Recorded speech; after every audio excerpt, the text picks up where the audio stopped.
12.2.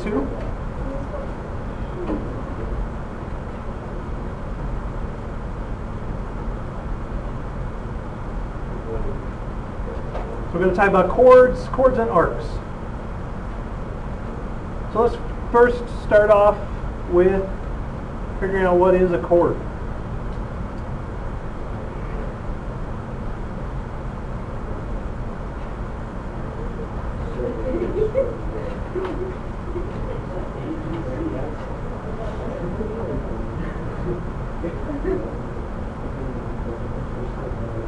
All right, so here's our picture, and I'm going to call this point A, B, and O. What A, B, C, S, what? It looks like A, B, C, S. Where? It looks like arcs to me. Arcs? Arcs. Yeah, that's an arc. Arcs. So chords. On this diagram, segment AB is a chord. So it's a segment inside the circle where the endpoints are on the circle.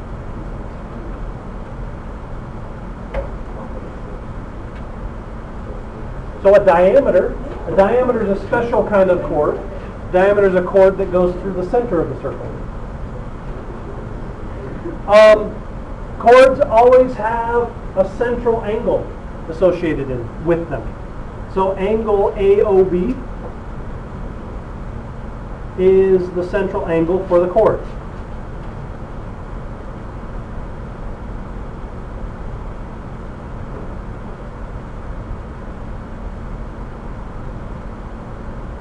So our chord is always going to have a central angle associated with it, where we draw from the endpoints of the segment to the center of the circle. And we also have an arc that's associated with the chord. Arc AB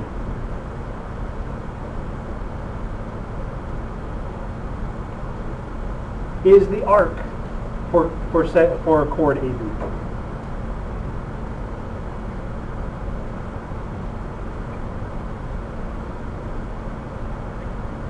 So we always have a central angle, we always have an arc that's associated with the chord.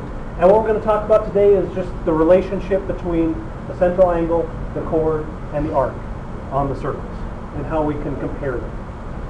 So just a lot of different relationships that have to do with chords. All right, so the first one is the relationship between the angles and the angles and the arcs.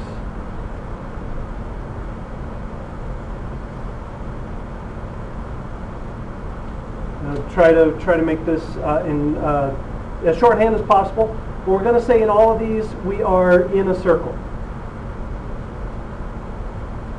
and I'm going to say or in two congruent circles.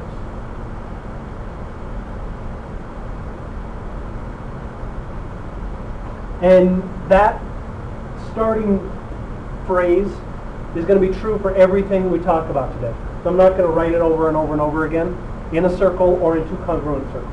So all the things we're talking about, this is going to be have to do with being in a circle or in two congruent circles. So just know that has to do with everything that we're talking about today. In a circle or in two congruent circles, congruent central angles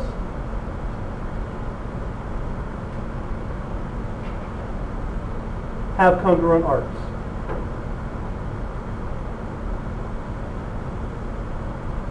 And the converse is also true. Congruent arcs have congruent central angles. So what we're saying here in pictures, there's my circle. I'm going to draw a couple of central angles.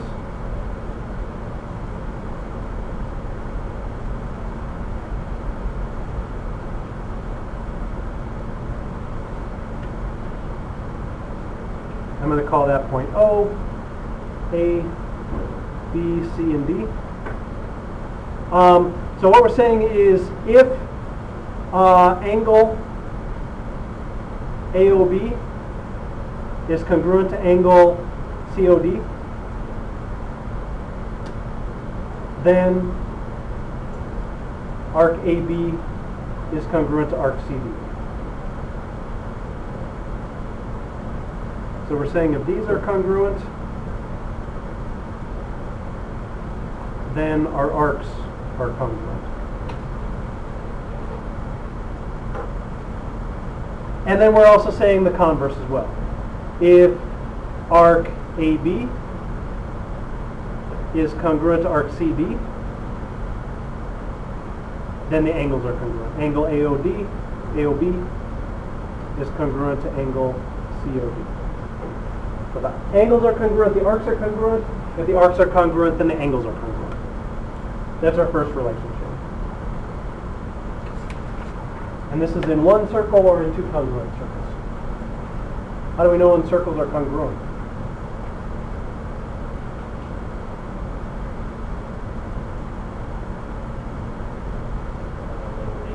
The radius would have to be the same. That's the only thing that we really can compare with circles is radiuses. So the radiuses would have to be the same. All right, questions on this piece? So angles and arcs are related. If they're congruent, if one pair is congruent, the other pair is congruent. All right. Now we're going to talk about the relationship between chords and angles. How do you think the chords and the central angles are going to be related?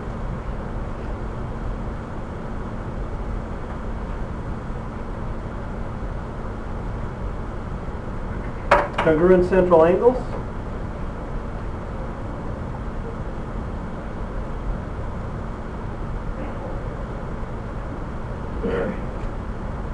Have congruent chords.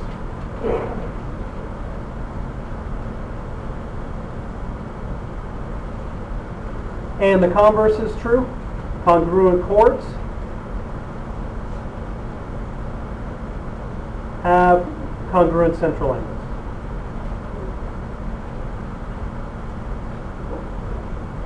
So the first relationship we had was between the angles and the arcs. Now our relationship is between the angles and the chords.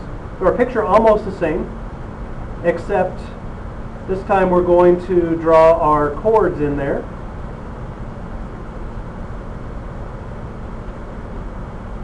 So there's one chord.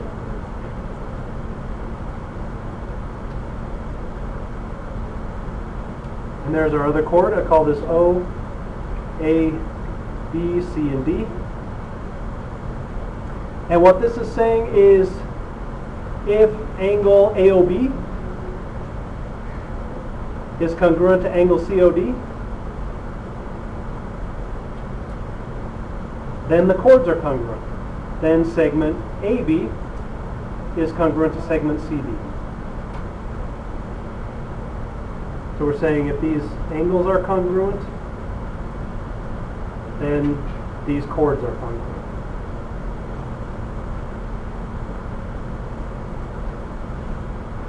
And where the converse is also true. If segment AB is congruent to segment CD, then angle AOB is congruent to angle COD. So if the chords are congruent, the angles are congruent. If the angles are congruent, the chords are congruent. What if we were asked to prove this? These angles are congruent. What do we know about these two sides of the triangle? They're both the same because they're both radii. So these two sides are the same, so we have side, angle, side, side, angle, side. The two triangles are congruent by side, angle, side. So the corresponding parts would be congruent, CP, CP, C. So this comes out really easily. So if the angles are congruent, the chords are congruent. If the chords are congruent, the angles are congruent. And then the last, not the last one for today, but the last one that has to do with the chords and the angles and the arcs are the chords and arcs. So based on what we've done so far, how are you going to guess that our chords and arcs are related?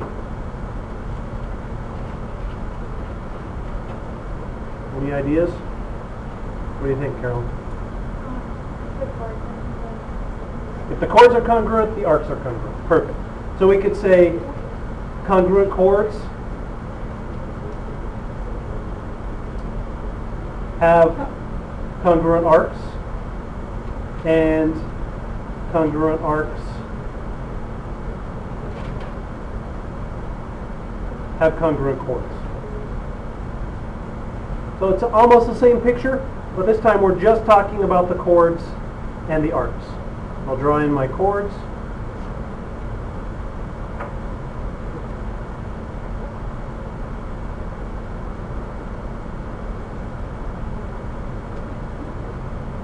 And this says if segment AB is congruent to segment CD, then arc AB is congruent to arc CD. We're saying if these are congruent,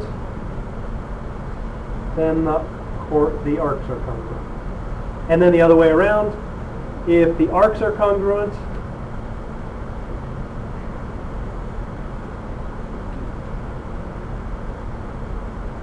then the chords are congruent. So basically all these things kind of happen together. Chords, angles, arcs all have the same relationship. Angles are congruent, the chords are congruent, the arcs are congruent. So they're all related to each other.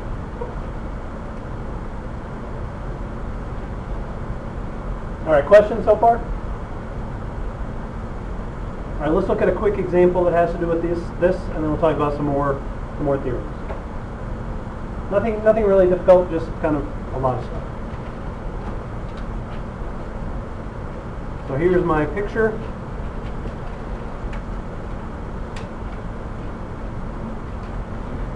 So isn't it fun drawing circles over and over now instead of other shapes? Amazing.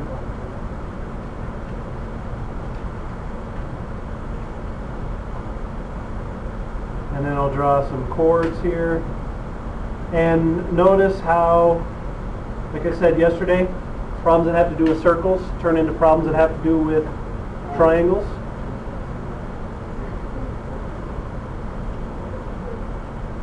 All right, I'm going to say that AB is congruent to CD. What else do we know?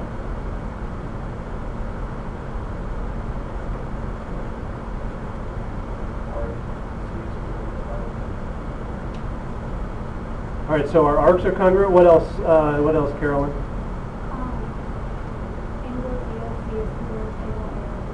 Angle DOC congruent to angle AOB. Arcs, angles, chords congruent. Yes. The diagonals are congruent. We could say DB. That's a good observation. DB, segment DB, is congruent to segment AC. And why do we know that?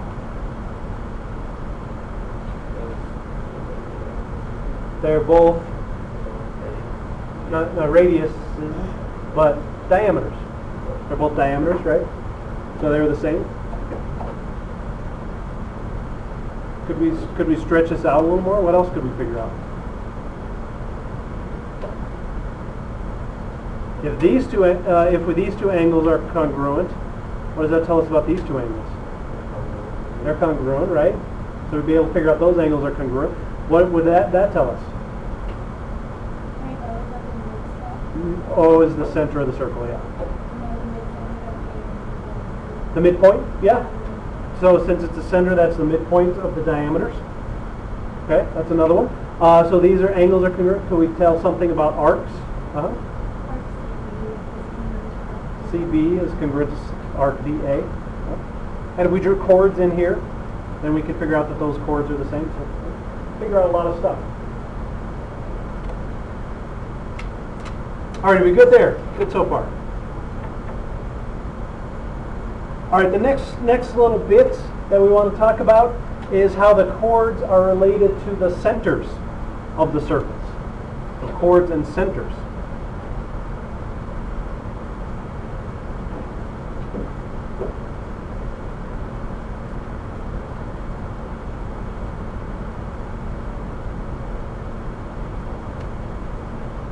So we're going to say in a circle or in two congruent circles. I'm not going to write that down.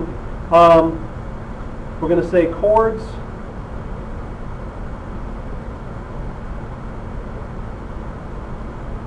equidistant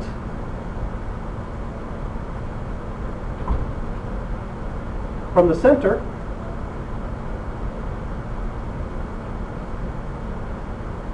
are congruent. And what do we mean by equidistant?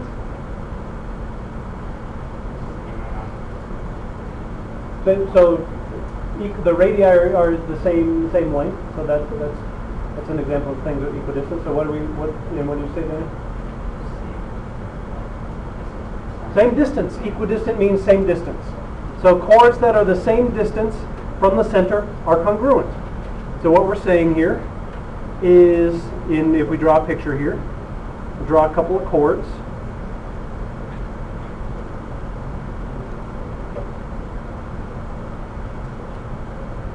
There's my center. And remember, we measure distance perpendicular to a segment. So I'm going to go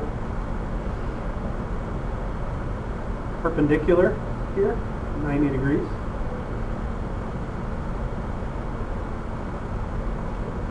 I'm going to call that the center, call that C, this point E, this point D, this point A, this point F, and this point B.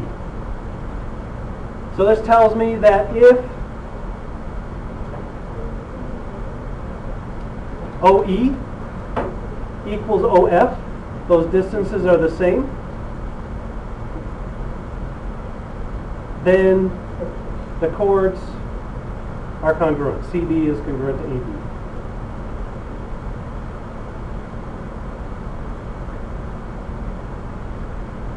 And we can also say the converse of this. If CD is congruent to AB, then they're the same distance from the center.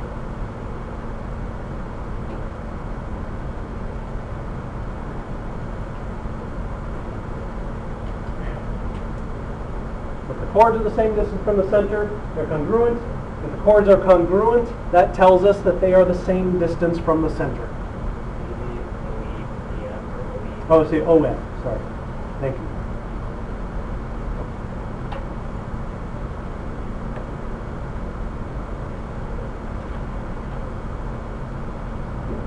All right, so let's look at an example using this idea. Here's our circle. Here's our center.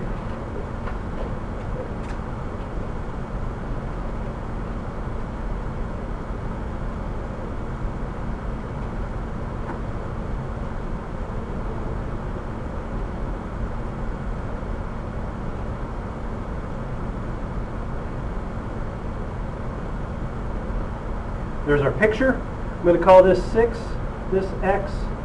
Each of these is 7. And this whole thing is 12. And we want to find X.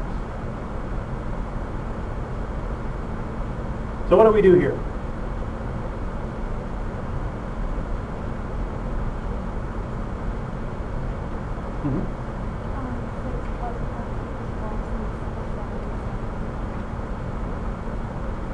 So, since these two are the same, these two chords have to be the same length. Since they're the same distance from the center of the circle, chords have to be the same length, so X has to equal 6. Chords are the same length.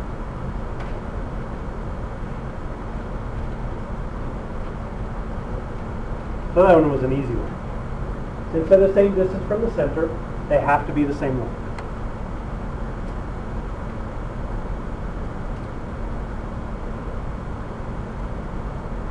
All right, and we saw something in this example.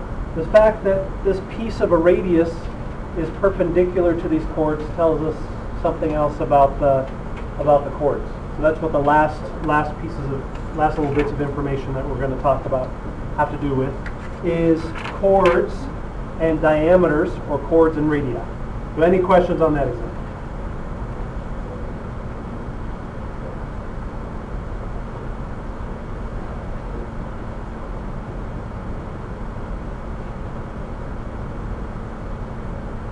Chords and diameters, and I'm going to say or radii.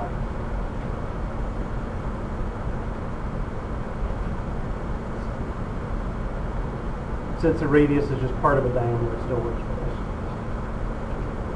All right, so again, in a circle or in two congruent circles,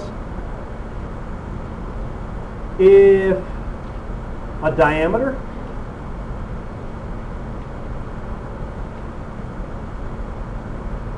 is perpendicular to a chord,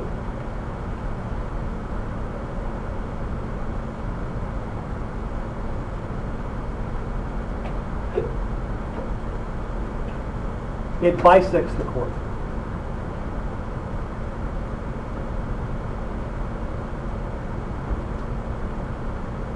And its arc.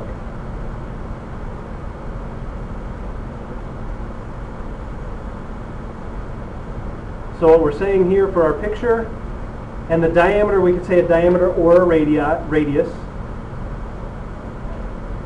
There's my diameter. And we're saying that diameter is perpendicular to a chord. Perpendicular means what? 90-degree angle. So this is going to be a 90-degree angle. I'm going to call this O. I'm going to call this point E, B, A, C, and D. So what we're saying is if segment AB, the diameter, is perpendicular to segment CB, then segment CE is congruent to segment ED. So we're saying these two segments are congruent. And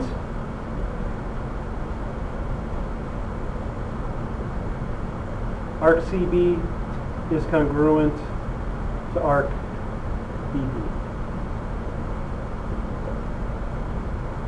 Those arcs are congruent.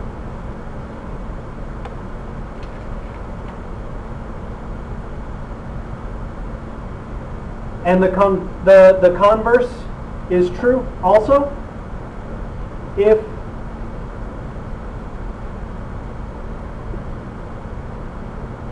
segment AB bisects segment CD,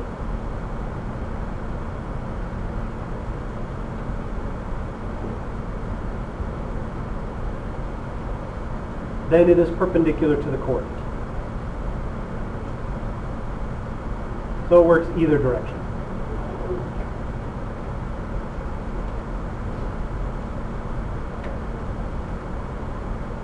So I didn't write the converse in words up here, we just wrote it in symbols down here. So if the diameter is perpendicular to the chord, it bisects the chord. If the diameter bisects the chord, then it's perpendicular to the chord. And we can also extend this one little bit, just kind of stretch it out a little bit. What we're saying is the perpendicular bisector, we can kind of put these two together. The perpendicular bisector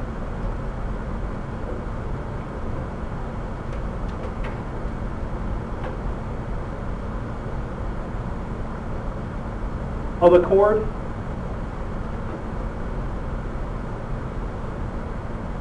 is, we'll say, passes through the center of the circle.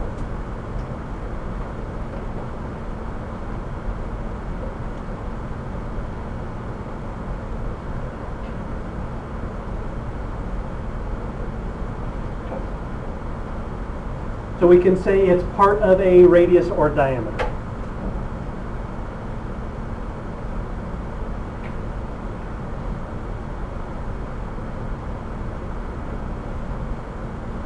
So if we have a perpendicular bisector of a chord in a circle, that perpendicular bisector is either part of a diameter or part of a radius. So the fact that we have this 90-degree angle here gives us lots of information. We're bisecting the chord, we're bisecting the arc. This has to be a radius or a diameter. We get a lot of information. All right, questions there?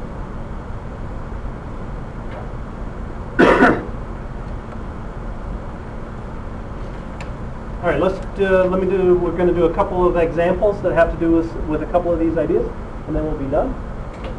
And then I want to talk about an interesting application of this that I was reading about relatively recently. All right, so here's our first example here.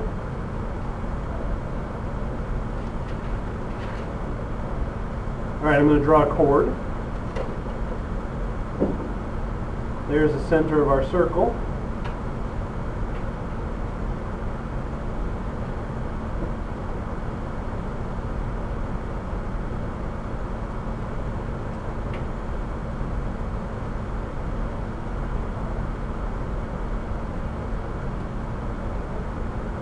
And what we're doing is find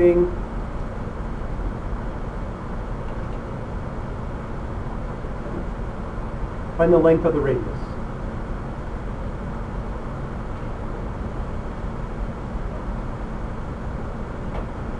So first off, are any of these lengths here, anything that we have labeled here, are any of those a radius? No? So what are we going to do? What was our hint yesterday? When in doubt, draw a radius. Where would be a convenient place to draw a radius?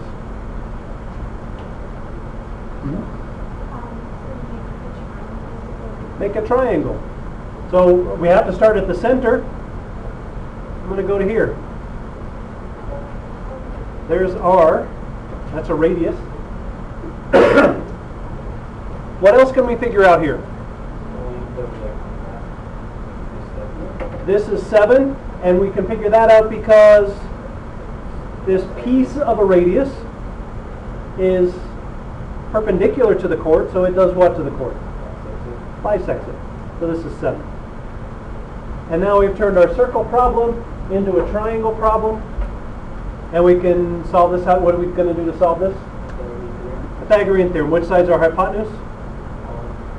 So we have r squared, our radius is our hypotenuse, equals 3 squared plus 7 squared. So r squared equals 9 plus 49. R squared equals 58. And then we take the square root of both sides to get our radius. So r equals about 7.6. So we drew in a radius in a convenient place. We used the idea that this chord bisects, or this piece of a radius bisects the chord, and we were set. You'll find this happens a lot in circles. Circle problems turn into Pythagorean theorem problems. Questions on that example? All right.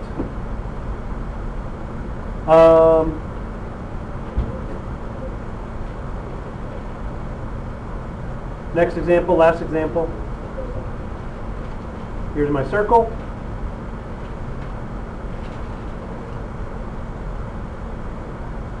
Here's a chord.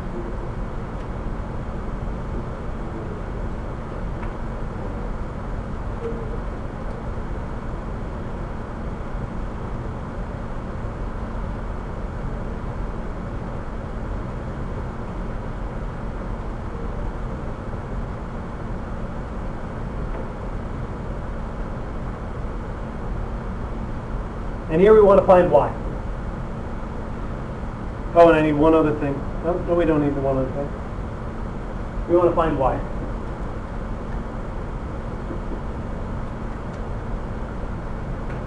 All right, so what are we going to do here?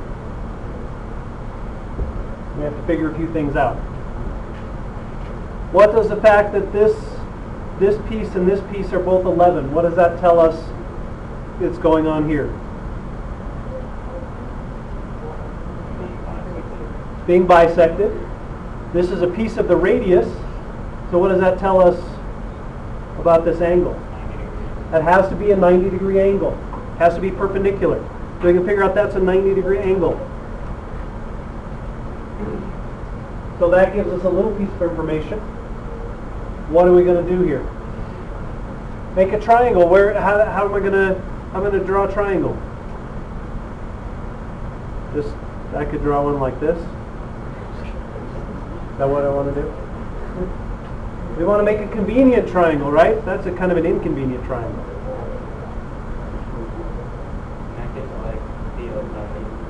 Connect it to the 11. So start here. And then go to where? The center. Oh, okay. So we're going to draw in a radius. Draw in another radius. Well, what do we know about the radius? It's 15. Oh, look at that. We've turned our circle problem into a triangle problem. And now we can use a Pythagorean theorem because we figured out that's a 90-degree angle. So how do I set up my Pythagorean theorem? Y squared plus 11 squared equals 15 squared.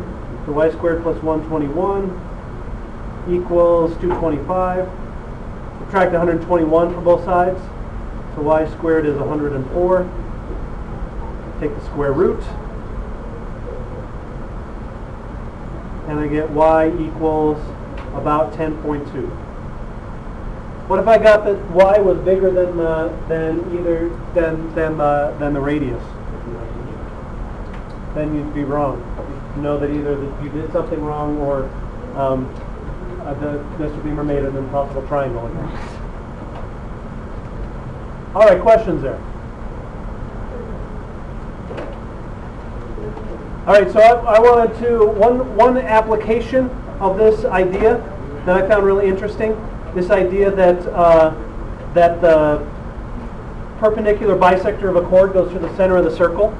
So archaeologists, if archaeologists find a shard of pottery and they want to figure out how big the original piece is, they'll take the arc, if it's like a bowl or something, and you can, so maybe they'll trace that arc and they'll put it together with another piece, like so. So say they have two pieces of the outside of this, and they want to figure out about how big the thing was. What they'll do is they'll draw in a chord, and they'll draw in a chord, and then they construct the perpendicular bisector using our construction. So they would trace on here using our construction, construct the perpendicular bisector of the chord, construct the perpendicular bisector of this chord, and those two have to intersect at the center of the circle. So they can figure out about how big this pottery bowl is from a couple of shards of the outside. How would they know that? Back then when everything was made by hand, so you'd have to assume that they made it. Well, it's approximately circular. They're saying it's if it was circular, this is how big it would be. So I guess they could have made it like oval or something too. So it's just an interesting application of those ideas. All right, homework. Page 777. Yes, Ms. Paloma? Do you have the chord to print off the projects? Miss Cheryl has Do you it. have it right Yeah. now?